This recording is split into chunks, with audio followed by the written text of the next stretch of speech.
When I was a child, I was very fortunate to be born into a family that valued books, that had books, to a mother who read to me, but who also appreciated libraries. And I lived in a small college town during World War II, the early 40s, where the library was so close that I could walk to it by myself when I was probably 6, 7 years old. And to me, it was an awe-inspiring place. I've gone back to that town and discovered that what I remember is not entirely accurate, because I remember walking up 100 marble stairs to enter the library, and of course it's 10 cement steps. But I was little, and it was big, and it was my favorite place in the whole world. Don't please tell my Presbyterian Sunday school teacher that I liked it better than church. However, it was different from today's libraries. It was a place where one was required to be very quiet and serious. So there was no giggling, there was no talking to your little brother. And the librarian was a woman who sat behind the desk, which was so high up that I had to stand on tiptoes to give her my book. And there was no interaction with the librarian for me. Maybe it was different in other libraries, other places, but for me in 1942, she was the person behind the desk, and she was to be feared.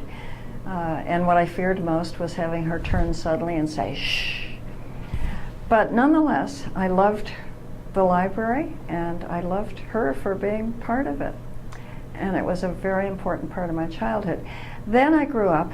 I had children of my own. I took them to the library, different town, different place, different time. And now it was a place where my children could talk and laugh and poke each other and bicker, and the librarian didn't tell them to be quiet.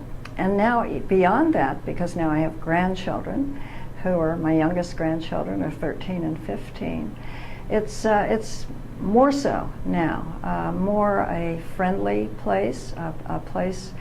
Not the library that my grandchildren go to does not have this, but I have been in libraries where one can buy a cup of coffee and drink it while you're looking at the books. So it's a very different sort of thing, and I believe my grandchildren, though not my children, value the library's computers. They were not in place. My children are in their 50s. Computers entered libraries after their young years, but now all of that has changed and so different, but it still is the best game in town, I think, for each of us in our generations. I probably don't follow those things as much as I should or could, but I am very aware. I spend my summers in a very small town in Maine, one main street, 4,000 residents, and a big library that somebody financed once. But a couple summers ago, the library had to cut back on its hours because of budget cuts. So I am aware of that, and I'm saddened by that. Although I will say that in my little town and my library in that little town, they've recently extended the hours again, so maybe they got a donor. I don't know how that came about, but I'm glad of it. You know, my experience with challenges and banning has been mostly with schools, not with public libraries, but with school libraries. And I will say I've always, throughout this process, been very grateful to the people who are on the forefront of that, who are the school librarians, who have to fight that battle on my behalf.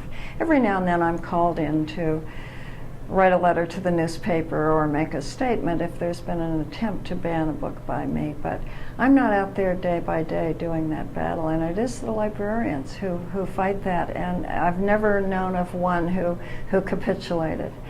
Even though I have been a victim of banning in a couple of places, the librarians have always been the ones who have fought for that freedom, and I assume we'll have to continue to.